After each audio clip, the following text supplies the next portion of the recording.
तेरा सुमिरन करते हैं, बलि पूजन हम तुझको चढ़ाते, वंदना करते हैं।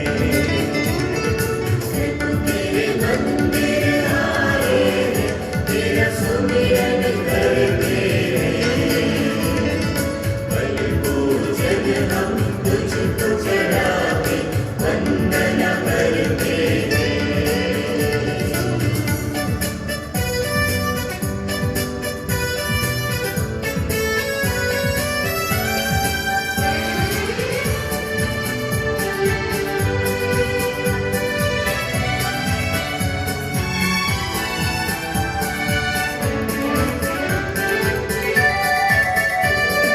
सकल सृष्टि के सृजनहार, कितना सुंदर तेरा है। सकल सृष्टि के सृजनहार, कितना सुंदर तेरा है। जो यहाँ आशीष पाता, स्वर्ग राज में पाता। जो यहाँ आशीष पाता, स्वर्ग राज में पाता। प्रभु तेरे मंदिर आए हैं, तेरा सुमिरन करते हैं, बलि पूजन हम तुझको चढ़ाते, वंदना करते हैं।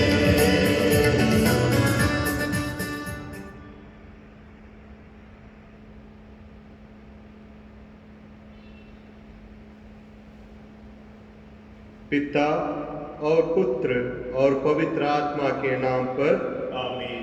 हमारे प्रभु यीशु क्रिस्त की कृपा, ईश्वर का प्रेम और पवित्र आत्मा का साहचर्य आप सबों को प्राप्त हो।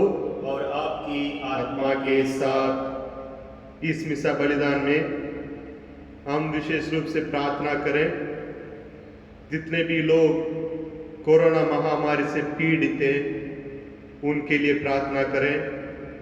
साथ ही साथ हम प्रार्थना करें सेंट पिडलिक्स के पल्लीवासी लोगों के लिए, और जो लोग आज मिसा बलिदान में भाग नहीं पा रहे हैं उन सबको याद करें और उनके लिए ईश्वर से विशेष आशीष मांगे, ताकि प्रभु वचन द्वारा प्रभु उनके साथ रहे, उनके घरों को रक्षा करें और इस महामारी से लोगों को चंगाई मिलते रहे। आज के सुसमाचार द्वारा कलीसिया में निमंत्रण करती है कि हम ईश्वर के साथ जुड़े रहने के लिए प्रभु यीशु एक दृष्टांत के द्वारा हमें यह बताते हैं कि हम कैसे ईश्वर के साथ जुड़े रहना। प्रभु कहते हैं, मैं सच्ची दाखलता हूँ। जिस प्रकार डाली दाखलता के बिना फल उत्पन्न नहीं कर सकता, उसी प्रकार प्रभु कहते हैं हम भी प्रभु के बिना अपने जीवन में फल उत्पन्न नहीं कर सकते हैं। कैसे हम प्रभु के साथ जुड़े रह सकते हैं? आज के दूसरे पाठ में प्रभु कहते हैं, मेरे आज्ञाओं को पालन करो। जो आज्ञा प्रभु ने दिया है उसको हम पालन करेंगे तो प्रभु हमारे साथ हमेशा जुड़े रहते हैं। वह आज्ञा यह है, जैसे मैंने प्यार किया उसी प्रकार तुम एक दूसरे को प्यार करो। और प्रभु हमें बताते हैं पहले पाठ के द्वारा हमें किसी चीज से डरने की आवश्यकता नहीं है। जो लोग ईश्वर को देख चुके हैं उनसे हमें कुछ भी डरने की आवश्यकता नहीं है। सौल शिष्यों के समुदाय में जुड़ना चाहते थे और शिष्य लोग बहुत डरे हुए थे कि ये सचमुच में प्रभु के शिष्य बन गए या नहीं।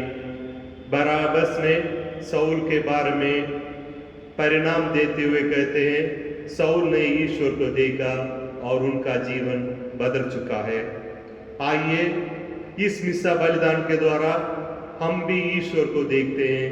प्रभु हमारे अंदर जो भी डर है उसको निकालते हैं यह आश्वासन देते हैं, प्रभु हमारे साथ है। आइए हम अपने अंतःकरण को जांच कर देखें, जिन जिन को हमने प्यार नहीं किया उसके बारे में सोचें और उनसे माफी मांगे।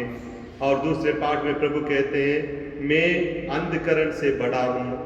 प्रभु यीशु हमारे अंधकरण से बड़े हैं। आइए हम अपने सब कुछ प्रभु को समर्पित करें और उनसे माफी मांगे और उनसे आशीर्वाद भी अपने लिए, अपने परिवार के लिए मांगे।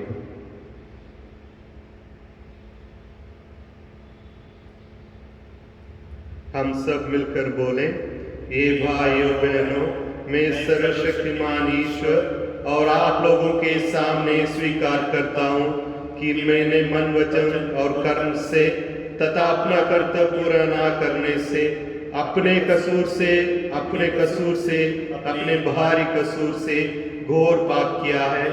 इसलिए मैं नित्य कुमारी धन्य मरियम से, सब स्वर्गदूतों, संतों और आप लोगों से, ये भाई और बहनों, विनती करता हूँ कि आप लोग मेरे लिए प्रभु ईश्वर से प्रार्थना करें।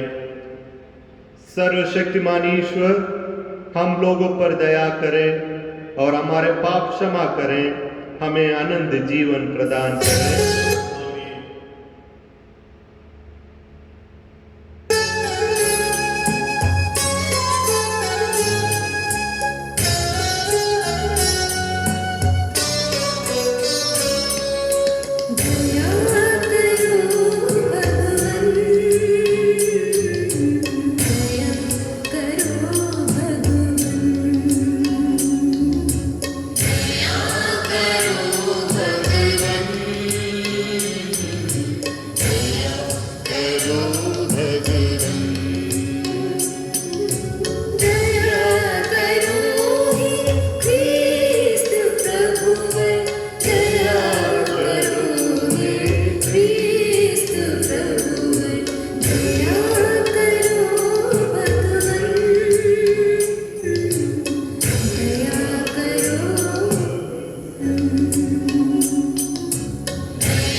चुना बुलाया अपना बनाया तूने कई वरदान दिए चुना बुलाया अपना बनाया तूने कई वरदान दिए तेरी सुंदर रचना के संग गा रहे हैं महिमा गान महिमा हो महिमा ईश पिता की महिमा महिमा हो महिमा ईश पिता की महिमा स्वर्ग धरा के सिरजनहार तेरी महिमा हो महिमा ईश पिता की महिमा महिमा हो महिमा ईश पिता की महिमा हम प्रार्थना करें।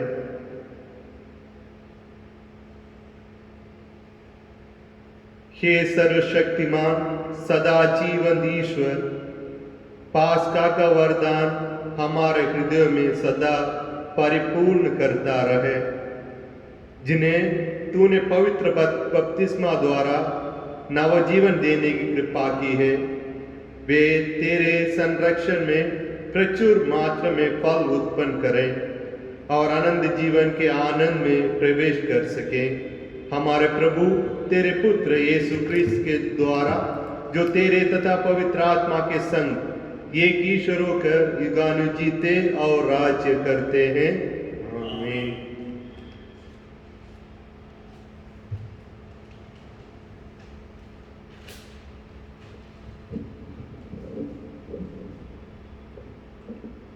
पहला पाठ, प्रेरित चरित्र। पौलुस यरूशलेम पहुंचा और शिष्यों के समुदाय में सम्मिलित होने की कोशिश करने लगा, किंतु वे सब उनसे डरते थे, क्योंकि उन्हें विश्वास नहीं हो रहा था कि वह सचमुच में यीशु का शिष्य बन गया है। तब बारनाबस ने उसे प्रेरित के पास ले जाकर उन्हें बताया कि पौलुस ने मार्ग में प्रभु के दर्शन किए थे और प्रभु ने उससे बोला था कि, और यह भी बताया कि पौलुस ने दमिश्क में निर्भीकता से यीशु के नाम का प्रचार किया था। इसके बाद पौलुस यरूशलेम में प्रेरितों के साथ आने जाने लगा और निर्भीकता से यीशु के नाम का प्रचार करता रहा। जब यूनानी भाषी यहूदियों से बातचीत और बहस किया करता था, किंतु वे लोग उसे मार डालना चाहते थे। जब भाइयों को इसका पता चला तो उन्होंने पौलुस को कैसरिया ले जाकर तारसूस भेजा। उस समय समस्त यहूदिया, गलीलिया तथा समारिया में कलीसिया को शांति मिली। उसका विकास होता जा रहा था और वह प्रभु पर श्रद्धा रखती हुई और पवित्र आत्मा की सांत्वना द्वारा बल प्राप्त करती हुई बराबर बढ़ती जाती थी।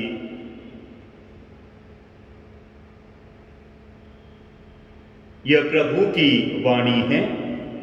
ईश्वर को धन्यवाद।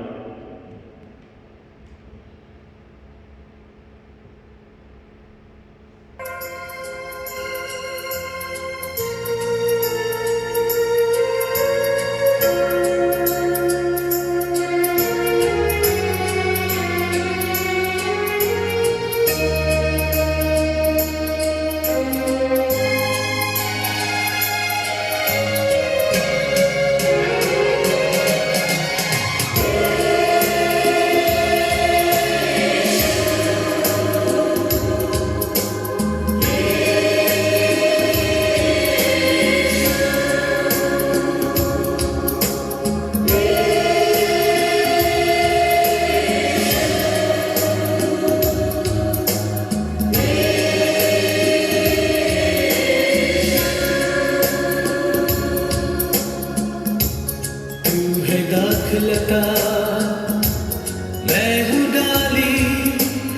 पवित्र पिता तू है मालिक, मैं हूँ डाली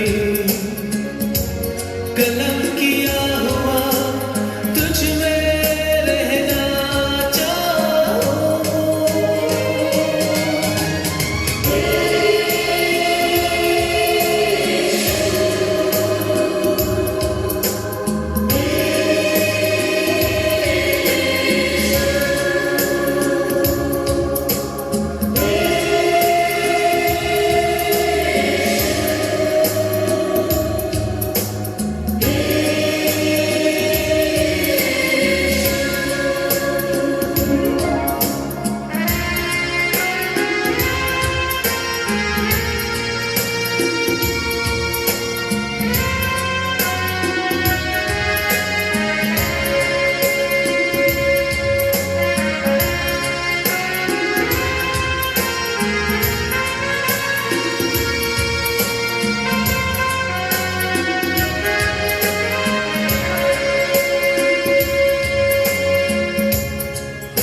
डाली सूखा हुआ मुझ में नहीं जानना तू, मैं हूँ डाली साफ कर मुझे फनाई होना चाहो।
तेरे बगैर कुछ नहीं कर सकता हूँ मैं हूँ डाली चुना हुआ तेरे प्यार में रहना चाहो।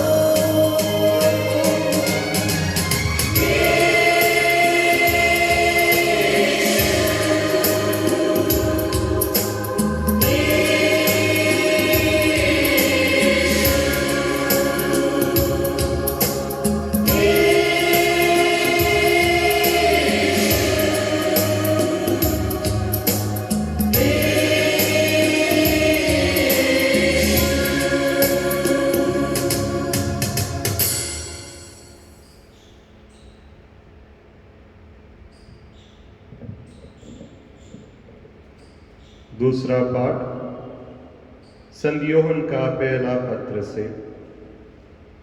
बच्चों, हम वचन से नहीं, कर्म से, मुख से नहीं, हृदय से एक दूसरे को प्यार करें। उसी से हम जान जाएंगे कि हम सत्य की संतान हैं। और जब कभी हमारा अंधकरण हम पर दोष लगाएगा तो हम ईश्वर के सामने अपने को आश्वासन दे सकेंगे, क्योंकि ईश्वर हमारे अंधकरण से बड़ा है और वह सब कुछ जानता है। प्यारे भाइयों, यदि हमारा अंधकरण हम पर दोष नहीं लगाता है तो हम ईश्वर पर पूरा भरोसा रख सकते हैं। तो कुछ हम उससे मांगेंगे वह हमें वही प्रदान करेगा, क्योंकि हम उसकी आज्ञाओं का पालन करते हैं और वही करते हैं जो उससे पसंद करते हैं। और उसकी आज्ञा यह है कि हम उसके पुत्र यीशु मसीह के नाम में विश्वास करें और एक दूसरे को प्यार करें, जैसा कि उसने हमें आदेश दिया है। जो ईश्वर की आज्ञाओं का पालन करता है वह ईश्वर में निवास करता है और ईश्वर उसमें, और हम जानते हैं कि वह हम में निवास करता है क्योंकि उसने हमको अपना आत्मा प्रदान किया है। यह प्रभु की वाणी है। ईश्वर को धन्यवाद।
प्रभु आप लोगों के साथ हो और आपकी आत्मा के साथ। संत योहन के अनुसार पवित्र सुसमाचार। हे प्रभु तेरी महिमा हो। यीशु ने अपने शिष्यों से कहा, सच्ची दाखलता मैं हूं और मेरा पिता बागवान है। वह उस डाली को जो मुझ में नहीं फलती काट देता है और उस डाली को जो फलती है छांटता है, जिससे वह और भी अधिक फल उत्पन्न करे। मैंने तुम लोगों को जो शिक्षा दी है उसी के कारण तुम शुद्ध हो गए हो। तुम मुझ में रहो और मैं तुम में रहूंगा। जिस तरह दाखलता में रहे बिना डाली स्वयं नहीं फल सकती, उसी तरह मुझ में रहे बिना तुम भी नहीं फल सकते। मैं दाखलता हूं और तुम डालियां हो। जो मुझ में रहता है और मैं जिसमें रहता हूं वही बहुत फलता है, क्योंकि मुझसे अलग रहकर तुम कुछ भी नहीं कर सकते। यदि कोई मुझ में नहीं रहता तो वह सूखी डाली की तरह फेंक दिया जाता है। लोग ऐसी डालियां बटोर लेते हैं और आग में झोंक देते हैं और जला देते हैं। यदि तुम मुझ में रहो और तुम में मेरी शिक्षा बनी रहे तो तुम जो चाहे मांगो वह तुम्हें दिया जाएगा। मेरे पिता की महिमा इसी से प्रकट होगी कि तुम लोग बहुत फल उत्पन्न करो और मेरे शिष्य बने रहो।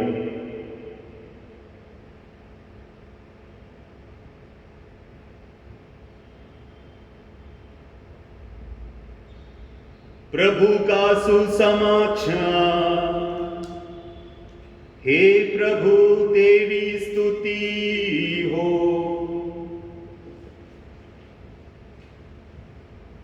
प्रभु क्रिस्त में मेरे प्यारे भाई और बहनों, आज के पहले पाठ में हमने सुना कि किस प्रकार पौलुस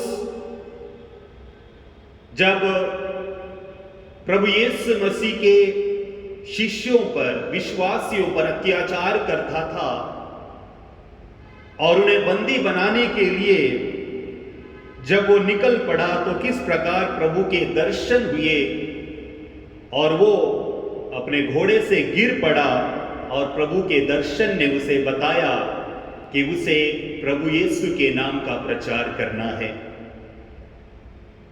और ये बात उसके शिष्य, प्रभु के शिष्य नहीं समझ पा रहे थे, इसीलिए हमने आज के पहले पाठ में सुना कि वे डर गए, इसलिए वो साउल से या पौलुस से मिलना नहीं चाहते थे, क्योंकि उन्हें अभी तक विश्वास नहीं हुआ था कि ये व्यक्ति जो क्रिस्तियों पर अत्याचार करता था, उन्हें बंदी बना रहा था, वो आज उसी क्रिस्त का प्रचार कर रहा है।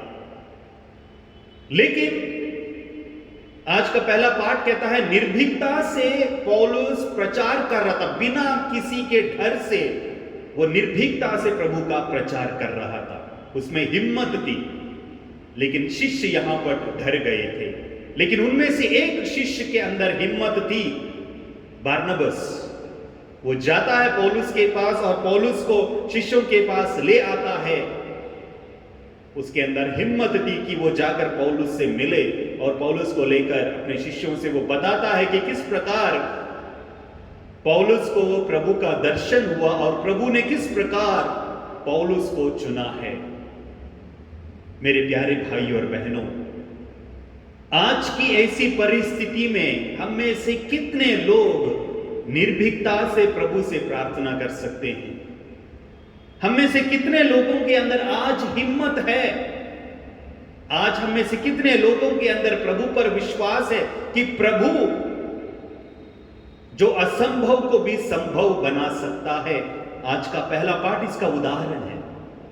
साउल जो सब पर अत्याचार कर रहा था, क्रिस्तीय प्रजा पर अत्याचार कर रहा था, वो स्वयं प्रभु का शिष्य बनकर प्रभु का प्रचार करने लगता है।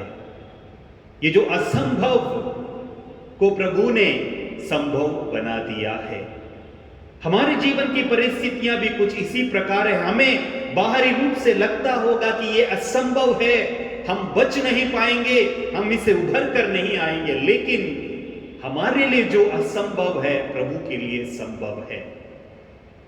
प्यारे भाई और बहनों, आज का सुसमाचार जहां पर प्रभु अपने आप को दाखलता कहते हैं और आप और मैं उसी दाखलता की डालियां हैं। किस प्रकार की डालियां आप हैं, किस प्रकार की डाली मैं हूं, इस पर आज हमें विचार करना है। प्यारे भाई और बहनों, प्रभु यीशु का नाम अपने होंठों पर रखना, होंठों से लेना, इतवार के दिन मिस्सा बलिदान में भाग लेना, आजकल ऑनलाइन में भाग लेना या रोजरी एडोरेशन में भाग लेना, गले में क्रूस पहनना और लोगों को यह बताना कि हम क्रिस्तीय है, हम ईसाई है, ये कहने मात्र से हम प्रभु में नहीं जुड़ जाते हैं।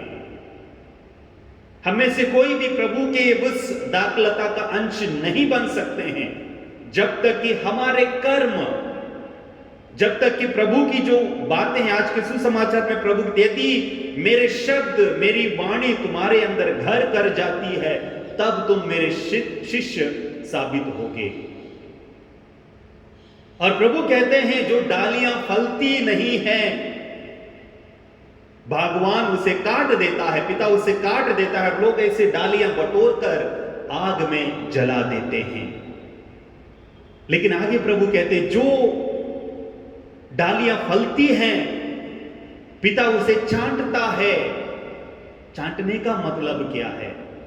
चाटने का मतलब है यदि उसके अंदर कोई कीड़ा है, यदि वो उस डाली हल्की सी सूख रही है तो उसको काट देता है जिससे वो अधिक फलता है। और जब हम एक पौधे को काटते हैं, उस पौधे को दर्द होता है। मान लीजिए मेरे शरीर में एक घाव है या शरीर के अंदर कांटा घुसा है, मेरे हाथ में कांटा घुसा है, मुझे हल्का सा दर्द होता है, लेकिन जब मैं कांटे को निकालने जाऊंगा मुझे और दर्द होता है। लेकिन और दर्द होगा ये समझकर मैं उस कांटे को छोड़ूंगा। तो उसके अंदर मेरा शायद हाथ भी बेकार हो सकता है। इसलिए मेरा पूरा हाथ बेकार होने से पहले मैं उस कांटे को निकालता हूं, जिसके बाद वो कांटा निकलने के बाद मेरा घाव भर जाता है। पिता इसी प्रकार उस डालियों को चाटता है, प्रूनिंग कहते हैं।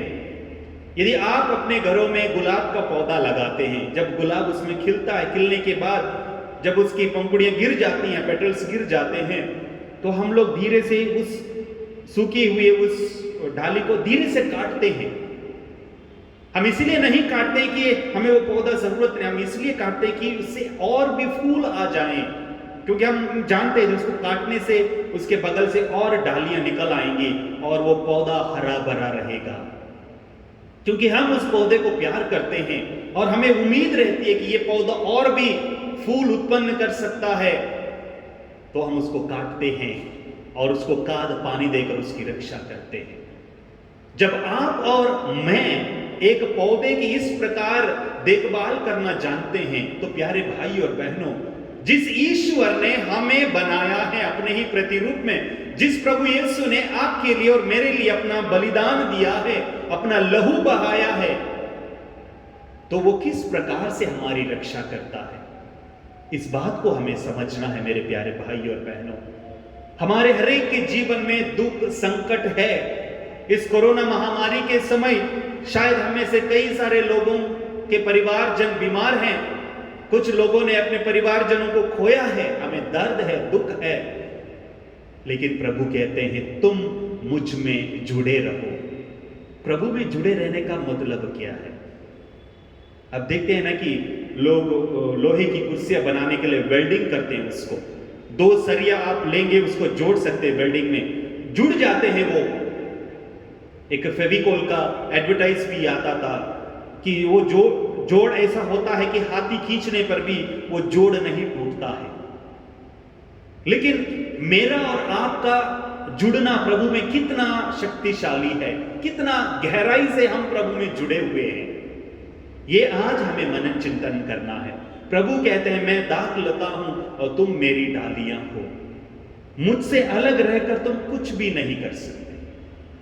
प्रभु से अलग रहने का मतलब क्या है, तात्पर्य क्या है प्यारे भाई और बहनों? प्रभु ने अपने शिष्यों की संगति में, शिष्यों की मंडली में यूदस को भी शामिल किया, लेकिन अंतिम भोजन के समय हम देखते हैं कि किस प्रकार यूदस अपनी पैसे वाली थैली लेकर चला जाता है और महायाजकों के पास जाकर चांदी के 30 सिक्कों के लिए प्रभु को वो एक प्रकार से बेच देता है, विश्वासघात करता है, वो प्रभु से अलग हो जाता है। जो प्रभु की संगति में था वो बाहर चला जाता है और प्रभु से अलग हो जाता है, और जैसे ही वो प्रभु से अलग हो जाता है वहीं से उसका विनाश शुरू हो जाता है। आज प्रभु कहते हैं मुझसे अलग रहकर तुम कुछ भी नहीं कर सकते। दूसरा दृष्टांत प्रभु सुसमाचार में सुनाते कि एक व्यक्ति यरूशलेम से यरीको जा रहा था और रास्ते में डाकुओं के हाथ पड़ गया। यरूशलेम प्रभु की उपस्थिति का प्रतीक है। यरीको एक शहर है जहां पर लोग लेन देन करते हैं, मार्केटिंग करते हैं। एक प्रकार से यरूशलेम से यरीको जाने का मतलब प्रभु की उपस्थिति में आध्यात्मिकता से सांसारिकता में रम जाना, दूर जाना। और ऐसी स्थिति में यह व्यक्ति यरूशलेम से यानी कि प्रभु की उपस्थिति से दूर जाता है और रास्ते में डाकुओं के हाथ पड़ जाता है। फिर प्रभु कहते हैं मुझसे अलग रहकर तुम कुछ भी नहीं कर सकते। यदि मैं आज प्रभु की उपस्थिति से दूर जा रहा हूं, मेरे जीवन में भी इसी प्रकार के संकट आएंगे, चोर आएंगे, चुराएंगे, मारेंगे, नष्ट करेंगे, क्योंकि मैं प्रभु के संग नहीं हूं, मैं प्रभु के साथ नहीं हूं, मुझे प्रभु के साथ रहना है। योना, पुराने विधान में नबी योनस को प्रभु ने, ईश्वर ने कहा निनिवे जाओ, लेकिन वो तारसूस जाने के जहाज में बैठ गया। देखते हैं क्या हो जाता है। जब योनस प्रभु की उपस्थिति से दूर भागने निकलता है तो समुद्र में तूफान आने लगता है और जहाज डूबने लगती है और लोग योनस को पकड़कर फेंक देते हैं पानी में और मच्छ आकर उसको निगल जाता है, और तीसरे दिन उसको समुद्र के किनारे आकर उसको उगल देता है, और तब योनस वापस नीनिवे जाकर प्रभु का संदेश लोगों को सुनाता है। प्यारे भाई और बहनों, जैसे योनस प्रभु की उपस्थिति से दूर भागा, और जैसे ही दूर भागा उसके जीवन में संकट आए, उसके जीवन में अनेक सारी चुनौतियां आ गई, क्योंकि वो प्रभु से दूर गया। आज प्रभु कहते हैं, मुझसे अलग रहकर तुम कुछ भी नहीं कर सकते। आज की परिस्थितियां बहुत ही विपरीत है प्यारे भाई और बहनों। हम में से अधिकतर लोग मिसा बलिदान में जाना चाहते हैं लेकिन नहीं जा पा रहे। इसका हमें दर्द है, दुख है, लेकिन घर पे बैठकर किस प्रकार से हम प्रभु का स्मरण करते हैं। कहना तो आसान है कि हमें मिसा जाने को नहीं मिल रहा है, चर्च जाने नहीं मिल रहा है, परम प्रसाद ग्रहण नहीं कर पा रहे हम। ये सिर्फ कहने वाली बात है, या कि सचमुच में, यदि हमें सचमुच में प्रभु पर इतना भरोसा है, विश्वास है, तो घर पर बैठे रहकर प्रभु का सुसमाचार पढ़ना, प्रभु का वचन पढ़ना, उसके ऊपर मनन चिंतन करना, और उससे कहीं ज्यादा प्रभु के वचन को दिन प्रतिदिन जीना बहुत ही महत्वपूर्ण है। सिर्फ ये कहना पर्याप्त नहीं है कि संडे को मिसा नहीं मिल रहा है, कोरोना के कारण गिरजाघर नहीं जा पा रहे। प्रभु यीशु आपके परिवार में भी विद्यमान है, आप ही के अंदर, आपके परिवारजनों के अंदर ही विद्यमान है, विराजमान है। जब आप अपने ही परिवारजनों में प्यार नहीं महसूस करते, बांट नहीं पाते प्यार को, एक दूसरे से प्यार से बात नहीं कर पा रहे हैं, तो किस प्रकार के हम ईसाई, किस प्रकार के क्रिस्ती हैं हम, किस प्रकार की डालियां हैं हम। प्रभु कहते हैं, ऐसी डालियों को काट डाल देते हैं और फेंक देते हैं, इसका कोई वजूद नहीं है, इस डालियों का कोई महत्व नहीं है। ये मरी हुई हैं, सूखी हुई हैं। हमारा विश्वास हरा भरा है या सूख गया है? कहने के लिए मात्र हमारा सिर्फ, हम देखते हैं ना पेड़ों पर जब एक डाली सूख जाती है वो गिरती नहीं है, उसमें फंसी रहती है वो। कभी कभी उन डालियों को लोग जाके काटते हैं, नहीं तो वैसे ही रहेगा। कभी कभी वो डाली वहीं पे सड़ जाती है, लेकिन तब भी वो गिरती नहीं है। कुछ डालियां, हम भी शायद ऐसे ही हैं, नाम मात्र के लिए कलीसिया से, प्रभु से जुड़ने का दिखावा कर रहे हैं। हकीकत में हमारे अंदर वो सार नहीं है, जीवन नहीं है, उस सूखी डाली के समान पेड़ के ऊपर डाली है। एक पुराना फिल्म का एक हिंदी गीत है, मेरा जीवन कुछ काम न आया, जैसे सूखे पेड़ की छाया। मेरा जीवन कुछ काम न आया, जैसे सूखे पेड़ की छाया। प्यारे भाई और बहनों, सूखा पेड़ कितनी छाया दे सकता है? आज आपको और मुझे इस बात पर मनन चिंतन करना है। मैं अपने जीवन के द्वारा कितने लोगों के जीवन में छाया के रूप में दे सकता हूं, मैं छाया दे सकता हूं या छाया बन सकता हूं? क्या मैं भी उस सूखे पेड़ के समान हूं जिसकी डालियां सूख गई हैं, कोई पत्ता नहीं है और लोगों को कोई उम्मीद नहीं ऐसे पेड़ों से? प्यारे भाई और बहनों, यदि हम अपने आप को परख कर देखेंगे कि मैं किस प्रकार की डाली हूं, उस प्रभु यीशु मसीह जो अपने आप को लता कहते हैं उससे जुड़ा हुआ हूं। यदि मेरे अंदर वो जीवन नहीं है, मेरे अंदर वो सार नहीं है, वो साप नहीं है, जो दाखलता से उत्पन्न होकर डालियों को जो पोषण मिलता है, यदि वो नहीं है तो क्या है प्यारे भाई और बहनों? अब कोई दाखलता को काट के देखिए, थोड़ा सा घाव लगा दीजिए, उसमें से पानी आता है, सार आता, साप निकल जाता है। वही जीवन का सार है और प्रभु का वही लहू आपको और मुझे प्राप्त हुआ है। वही लहू से प्रभु हमें सींचते हैं। प्रभु अपने आप को दाखलता क्यों कहते? क्योंकि दाखलता से वो रस मिलता है, सार मिलता है डालियों में, और इसीलिए वो डालियां हरी भरी रहती, पत्तेदार होती हैं, फूल उत्पन्न करते हैं, फल उत्पन्न करते हैं। आइए प्रभु से माफी मांगे यदि हम सूख गए हैं, यदि हमने प्रभु में अपने आप को नहीं जोड़ा है, प्रभु से माफी मांगे। यदि प्रभु में जुड़े रहकर हमने सिर्फ दिखावा किया है, फल उत्पन्न नहीं किया, आइए प्रभु से माफी मांगे। अब इस वक्त जब हम इस दाखरस और रोटी को यहाँ पर प्रभु की वेदी पर चढ़ाएंगे, अपने आप को चढ़ाएं प्यारे भाई और बहनों। कम से कम इस कोरोना काल के समय हमें अधिक समय एक तरह से मिला है कि हम प्रभु के उस रहस्यमय बातों को समझ सकें, प्रभु के वचनों पर मनन चिंतन करें और अपने जीवन में जिए, अपने परिवार में सबसे पहले प्रभु के वचन को, प्रभु के प्रेम को जिए, ताकि हमारे अंदर फल उत्पन्न हो जाए। प्रभु क्रिस्त हम सबकी मदद करे और ये जो प्रभु का वचन है, जीवंत है, सशक्त है, किसी भी दुधारी तलवार से तेज है वो वचन हमारे अंदर घर कर जाए, हमारे अंदर परिवर्तन लाए। और विशेष रूप से इस कोरोना महामारी के समय हम अपने आप को सुरक्षित रखकर दूसरों की सुरक्षा के लिए भी हम प्रयास करें और प्रार्थना करें, ताकि हर कोई जीवित रहे, हर कोई सुरक्षित रहे। आमीन।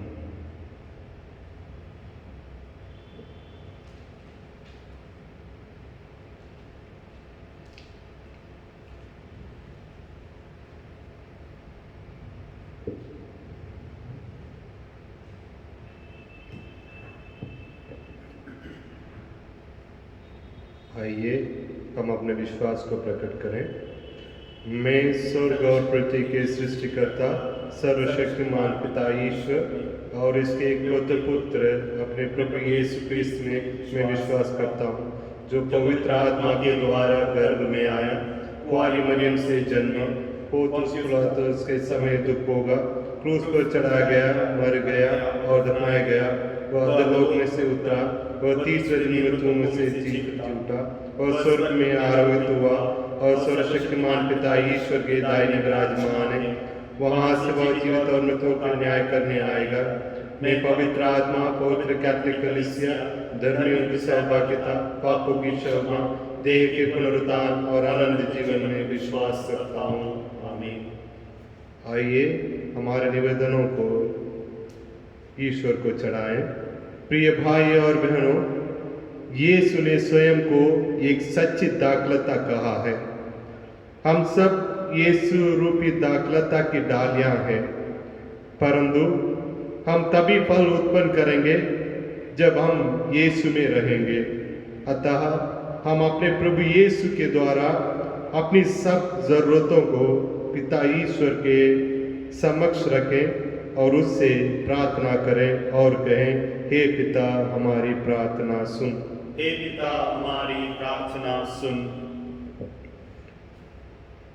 हम अपने संत पिता फ्रांसिस, अपने सभी धर्माध्यक्षों, पुरोहितों एवं धर्म संघियों के लिए प्रार्थना करें कि वे क्रिस्तीय विश्वास में हर एक का मार्गदर्शन करें और प्रभु से जुड़े रहने के लिए प्रोत्साहित करें। इसके लिए हम प्रार्थना करें, हे पिता हमारी प्रार्थना सुन।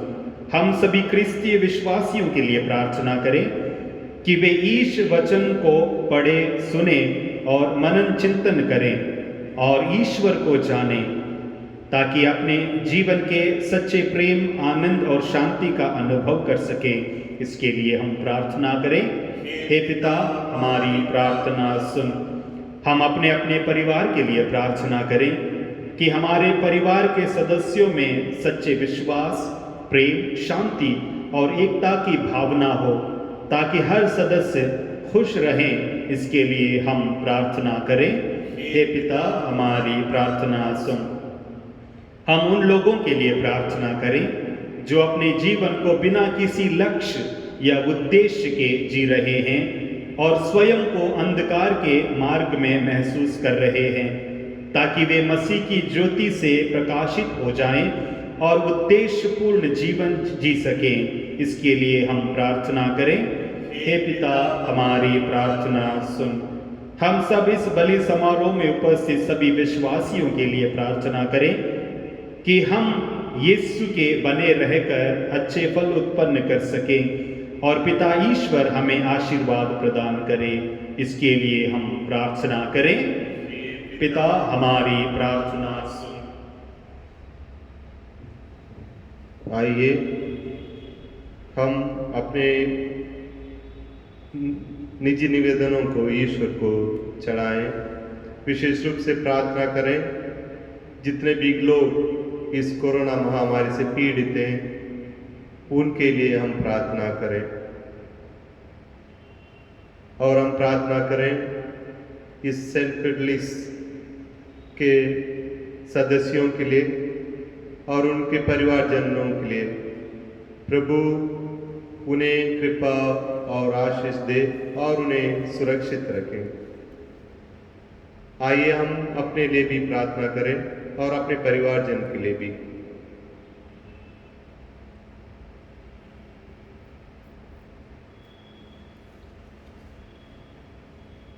हे प्रेमी पिता ईश्वर, हमें अनमोल वरदान देने के लिए हम तुझे धन्यवाद देते हैं।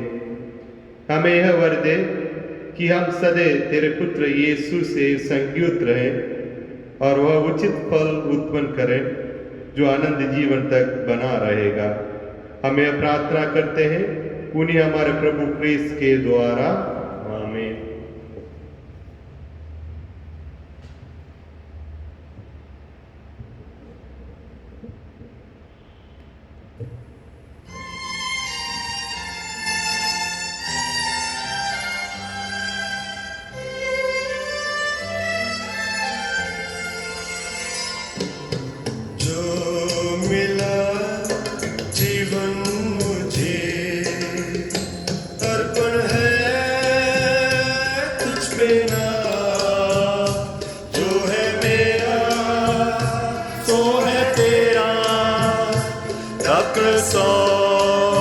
रोटी के साथ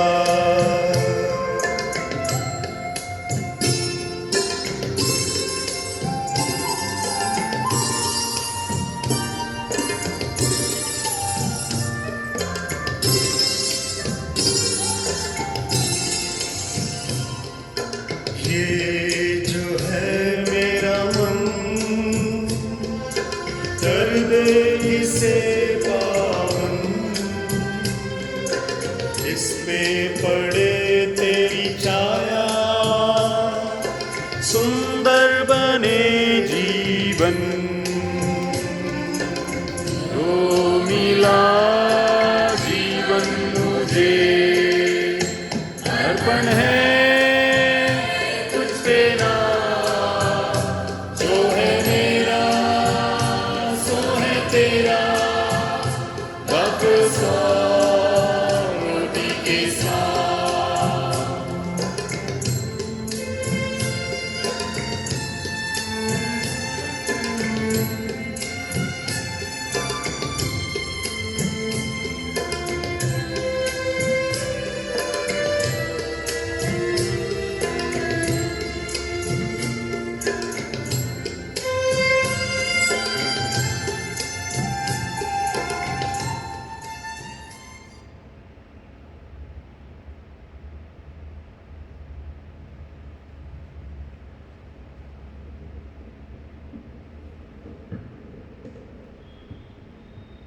भाई और बहनों, प्रार्थना कीजिए कि सर्वशक्तिमान पिता ईश्वर मेरा और आप लोगों का यह बलिदान स्वीकार करें।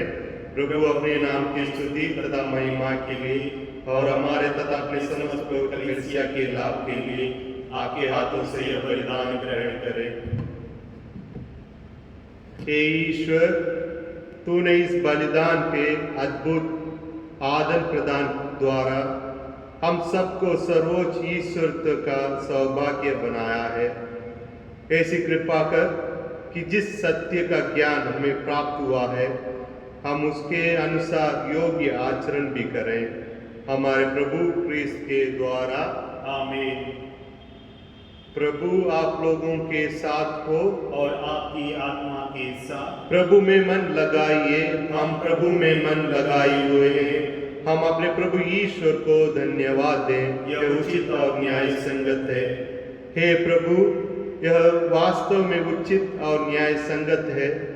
हमारा कर्तव्य तथा कल्याण है कि हम सदा सर्वत्र और विशेष करके इस अवसर पर अधिक गौरव के साथ तेरा गुणगान करें जब क्रिस्त हमारे पास्का का मेमना बलि चढ़ाए गए हैं, क्योंकि पुरानी पतित नष्ट होने के साथ पतित विश्व का नवनिर्माण हुआ और क्रिस्त में हमें जीवन की पूर्णता प्राप्त हुई है।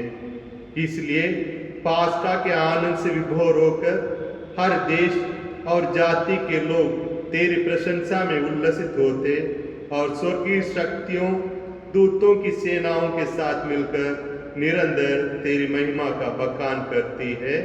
पवित्र पवित्र पवित्र प्रभु विश्व मंडल के ईश्वर, स्वर्ग और पृथ्वी तेरी महिमा से परिपूर्ण है। सर्व स्वर्ग में होशाना, धन्य है वे जो प्रभु के नाम पर आते हैं, सर्व स्वर्ग में होशाना।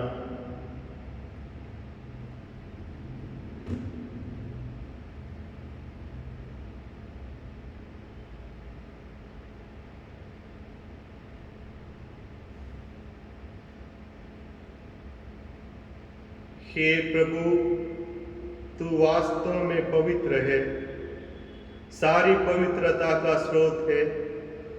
हम तुझसे प्रार्थना करते हैं, तू इन उपहारों को अपने आत्मा के संस्पर्श से पवित्र कर दे कि ये हमारे प्रभु यीशु क्रिस्त का शरीर तथा रक्त बन जाए।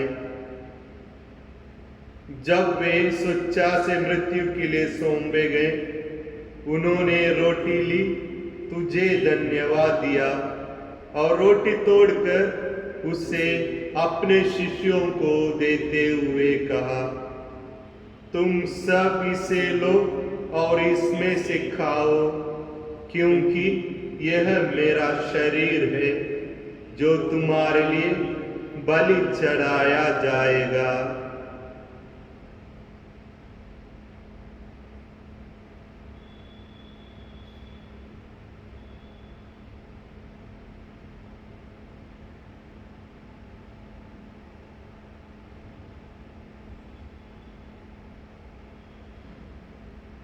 इसी भांति भोजन के बाद उन्होंने कटोरा लिया, तुझे धन्यवाद दिया और उससे अपने शिष्यों को देते हुए कहा, तुम सब इसे लो और इसमें से पियो, क्योंकि यह मेरे रक्त का कटोरा है, नवीन और अनंत व्यवस्थान का रक्त, जो तुम्हारे और बहुतों के पापों की क्षमा के लिए बहाया जाएगा। तुम मेरी स्मृति में यह करो।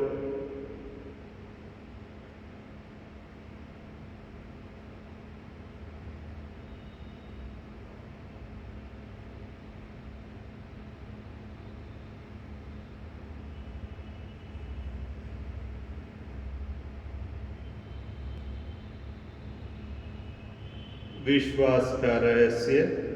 हे विश्व के उद्धारकर्ता, हमारा उद्धार कर तूने अपने क्रूस तथा पुनरुत्थान द्वारा हमें मुक्ति किया है। इसलिए हे प्रभु, हम क्रिस्त के मृत्यु और पुनरुत्थान की स्मृति में तुझे जीवन की रोटी और मुक्ति का कटोरा चढ़ाते हैं। हम तुझे धन्यवाद देते हैं कि तूने हमें अपने सम्मुख उपस्थित होने और अपनी सेवा करने का सौभाग्य प्रदान किया है। हमारा नम्र निवेदन है कि हम सब क्रिस्त का शरीर और रक्त ग्रहण करके पवित्र आत्मा के द्वारा एकता के सूत्र में बंधे रहें। प्रभुवर हमारे संत पिता फ्रांसिस, हमारे धर्माध्यक्ष राफी मंजली और अल्बर्ट डिसूजा और सभी याजकों के साथ विश्व भर में फैली अपनी कलीसिया की सुधि ले तथा इसे प्रेम में सिद्ध बना दे। हे प्रभु, अपने सेवक सेविकाएं अरुण कुजूर, मंजुलता कुजूर और जोसेफ गोम्स की सुधि ले, जिनको तूने इस लोक से अपने यहाँ बुला लिया है, उन्हें यह वर दे कि जैसे वे बपतिस्मा में तेरे पुत्र की मृत्यु के सहभागी हुए थे, वैसे ही उनके पुनरुत्थान का सौभाग्य प्राप्त करें। हमारे उन भाई बहनों की भी सुधि ले जो पुनरुत्थान की आशा में परलोक सिधार चुके हैं, उन्हें और सभी मृतकों को अपने पुण्य दर्शन का सौभाग्य प्रदान कर। हम सब पर दया दृष्टि डाल कि हम भी अनंत जीवन के सहभागी बने और ईश्वर की माता धन्य कुंवारी मरियम, उनके वर धन्य यूसुफ, धन्य प्रेरितों तथा सब संतों के साथ जो युग युग में तेरे विश्वस्त सेवक बने रहे, तेरी स्तुति और महिमा कर सके तेरे पुत्र यीशु क्रिस्त के द्वारा।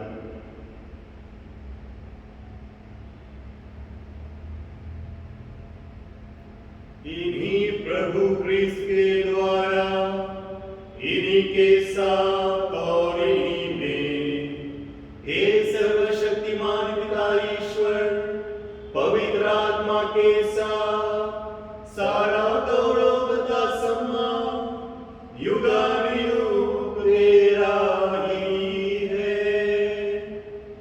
आमीन।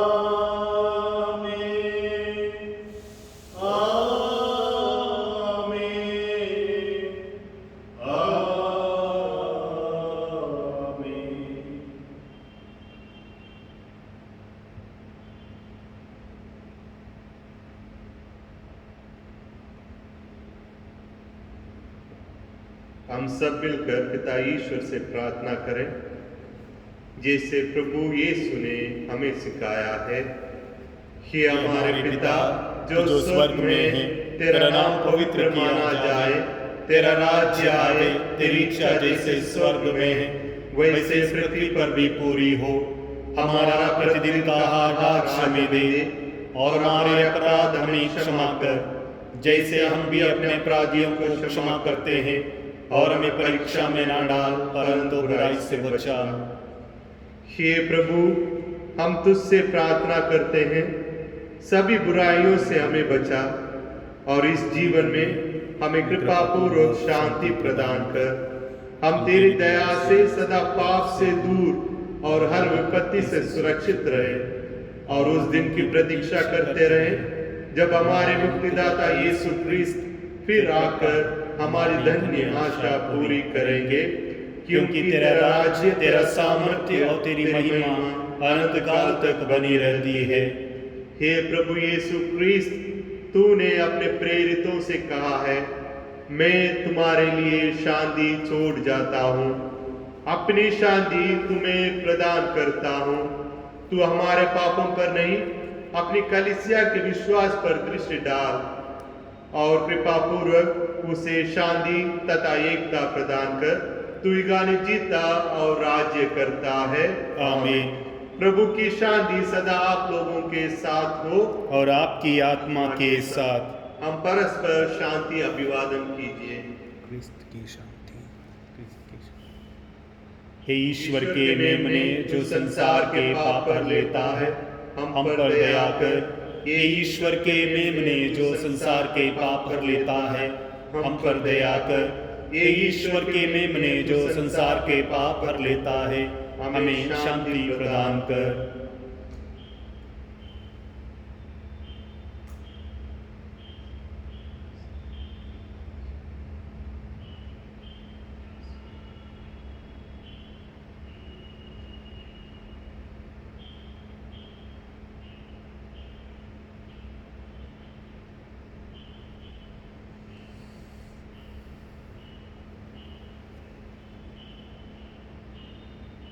देखिए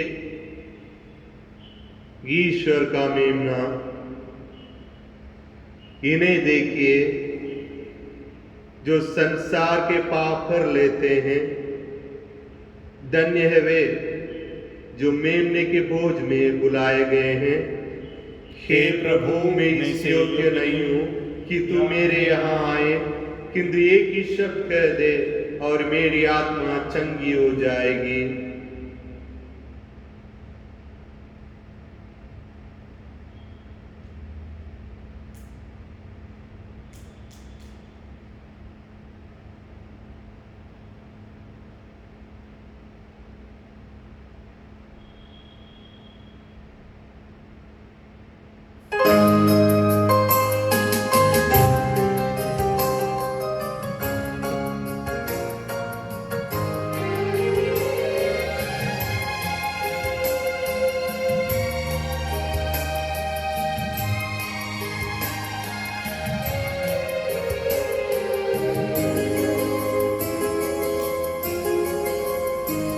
मेरे जीवन का मकसद तू है, मेरे जीने का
तो मैं त्याग दूं कि मैं उससे सदा दौड़ा मैं जाऊं कि मैं उससे सदा दौड़ा मैं जाऊं मैं जीऊं या मरूं वो तेरे लिए तू मेरा प्रभु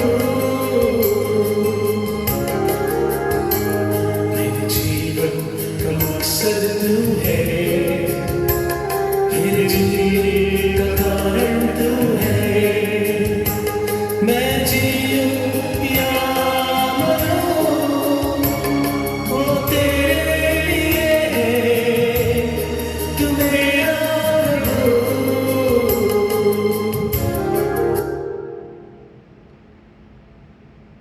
आइए हम प्रभु को धन्यवाद दें आज के इस दिन के लिए और प्रभु से कहें कि प्रभु मेरे जीने का मकसद तू ही है, मेरे जीने का कारण भी प्रभु तू ही है। हे प्रभु यीशु, तू ही मेरी सच्ची दाखलता है और मैं तुम्हारी डाली हूं। हे प्रभु मुझे ऐसे साहस दे, धैर्य दे, शक्ति दे, ऐसी प्रेरणा दे ताकि मैं आप में जुड़ा रहूं, आप में जुड़ी रहूं और अपने जीवन के द्वारा, अपने वचनों के द्वारा, अपने सोच के द्वारा प्रभु ऐसे फल उत्पन्न कर सकूं ताकि प्रभु ये फल सदा बना रहने वाले हो। हे प्रभु यीशु, मेरे अंदर जो सूख गया है, मेरा विश्वास सूख गया है, मेरी हिम्मत सूख गई है, मेरा धैर्य सूख गया है, प्रभु मुझे फिर से जिला दे। फिर एक बार मेरे अंदर तू अपने दिव्य ज्योति का संचार कर दे प्रभु, अपने दिव्य जीवन का संचार कर दे ताकि मेरा जीवन हरा भरा रहे आपके विश्वास में, आपके प्रेम में, आपकी शांति में, ताकि प्रभु विशेष रूप से मैं अपने परिवार में, परिवारजनों में प्रभु आपके प्रेम को बांट सकूं और आप ही के द्वारा बताए हुए मार्ग पर चल सकूं। आमीन।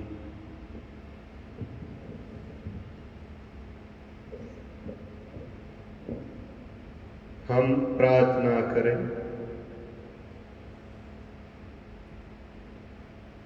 हे प्रभु, अपनी प्रजा के बीच उपस्थित रहने की कृपा कर। तू हमें स्वर्गिक संस्कारों से अनुप्राणित किया है। हमारा मार्गदर्शन कर कि हम पुरानी दास्ता से मुक्त होकर नए जीवन में प्रवेश कर सकें। यह वर दे हमारे प्रभु क्रिस्त के द्वारा। आमीन। प्रभु आप लोगों के साथ हो और आपकी आत्मा के साथ। सर्वशक्तिमान ईश्वर पिता और पुत्र और पवित्र आत्मा आप लोगों को आशीर्वाद प्रदान करें। आमीन। आप लोग विदा लें। मिसा संपन्न हुआ।